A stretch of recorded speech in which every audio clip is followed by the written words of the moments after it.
Well, we start with overnight news where it's been a tense night in northwest Albuquerque. In this neighborhood, SWAT teams have been surrounding a home. This is near Coors and St. Joseph. Again, it is in the northwest part of the city. Last we heard, this SWAT situation was still going on. Police are not saying who is holed up in a house or exactly why that person may be in there, but there's a lot of activity, a lot of police out there. They've been there all night long. As soon as we learn more about this, we'll bring it to you. Remember, you can get the latest anytime at KRQE.com. And our top story this morning, Albuquerque police now investigating claims made by a pair of young girls that a man tried to molest and then kidnap them at a Riverview Park near golf course in Paseo del Norte yesterday. Brian Maggard says his granddaughter and daughter, 9 and 10 years old, are playing in the park just on the other side of the wall in their backyard. That's when the girls say a man walked up, grabbed one of them by picking her up between the legs and touching her very inappropriately. She went limp and he dropped her. Then the girls say he tried to pick up the other one before she was able to wiggle free, and they both took off. They ran inside and told Maggard what happened. They said that he had ran off laughing after he grabbed them. They were distraught. And it seems like everything's going to turn out okay for them, and hopefully he won't be back. Scary situation. Maggard says he got in his car, he drove around the neighborhood looking for the guy, but he couldn't find him. Albuquerque police are not saying much. They are investigating. The girls described this man as being 40-ish, white with dark hair, wearing glasses and a blue sleeveless workout shirt. Well, another bear on a food run makes it into town and straight under the radar of residents. Our cameras were there when Game and Fish and Albuquerque police corralled the bear in a backyard here near Morris and Comanche, 2 miles from the foothills. This was last night. Like he posed for it. He's got to be huge.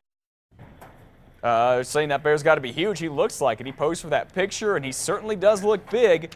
Game and Fish shot the bear with a tranquilizer dart. He came landing down on one of those bear bags, and he got loaded into those little bear kits that they drive him off with. 4 officers had to carry him. That's how big that big guy was. All right, if your children have food allergies, listen to this, and you worry that they might eat something bad while they're at school, then you should know the U.S. House has passed a bill aimed at helping schools prepare for severe and sometimes life-threatening allergic reactions caused by foods, a lot of times peanuts. The bill provides incentives to schools with trained administrators to give epinephrine, basically an EpiPen, to students believed to be having a bad reaction. The bill is sponsored by Republican Congressman Phil Rowe of Tennessee, who is a doctor, Democratic Congressman Steny Hoyer of Maryland. The bill now goes to the U.S. Senate. Well, apparently, someone set part of Roswell's controversial horse slaughterhouse on fire. Valley Meats owner Rick De Los Santos says on Saturday someone poured some kind of an accelerant all over compressors on his refrigeration unit, a very critical component to keeping the plant up and running. This comes after De Los Santos has gotten a lot of threats from slaughterhouse opponents. He says, however, the burning of his refrigerants, takes things to a whole new level. People that will go, light a fire at your facility, or people that will threaten your life or threaten your kids' life. Valley Meats says it's going to replace the damaged refrigeration units this week so the plant can open. That is set to be on Monday, but that is if a judge has not blocked the opening at a federal court hearing. That'll be this Friday. Of course, we're going to keep you updated on what happens with that. 5:04 now, a man accused of attacking a city bus driver in Albuquerque is going to stay out of jail for now. Michael Fisher faced a judge yesterday on a charge of aggravated battery with a deadly weapon. Police say Fisher hit a bus driver, Robert Gallegos, with a rock on Sunday, maybe that rock, here near San Mateo and Montgomery. Fisher tried to run away but was caught by 3 people who saw what was going on. Now, Fisher's wife claims discrimination led to the beating. She tells us her husband was protecting her because the driver wouldn't let her and her son on the bus. The driver told police the couple had been recently escorted off the bus because they refused to get off it. Fisher had already posted a $15,000 bond, which the judge continued. That kept him out of jail. Police say the driver got a gash above his right eye, and he had to get at least 10 stitches because of it. A lot of us have seen this. Cops and sheriff's deputies just blow through red lights, and unfortunately, sometimes it comes with tragic consequences. Well, now, new policies being adopted by the Bernalillo County Sheriff's Office and Albuquerque's Police Department are cracking down, completely eliminating Code 2. That means lights only. Now, cops and deputies have to use their lights and sirens when they go through a red light, and they better be responding to a life-threatening emergency if they do. Both the sheriff's office and the police department say this new policy follows a nationwide trend to reduce lawsuits.